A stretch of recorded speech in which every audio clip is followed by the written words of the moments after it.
तर आज जायचं होतं आपल्याला शेतामध्ये चुंगड भरायला. तिथले आपले चुंगड पावडं गमीला आणि निघालो सरळ शेताकडे. आपल्या शेताकडे जायला कशासाठी पांदण रस्ता.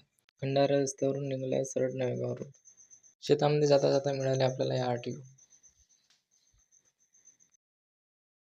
क्या बोला तूने? तर पोहोचलो आपण आपल्या शेतामध्ये. पावसाळ्याचे दिवस असल्यामुळे वातावरण थंड आहे तर थोडं काम करायला सोपं झालं. तर घेतलं आपलं पावडं गमीला चुंगड आणि निघालो सरळ कामासाठी. भरायचं होतं आपल्याला 4 चुंगड माती. जोपर्यंत नालीवर पार करून नाही तोपर्यंत शेतात पाणी येणार नाही. ही गोष्ट खरी आहे. वावर आहे तर पावर आहे, पण त्याचं पावर येण्यासाठी कष्ट पण खूप करावं लागतं. आणि शेतीतले काम प्रत्येकाला जमेलच असंच नाही. चांगल्या जिरून जाते काम करतात.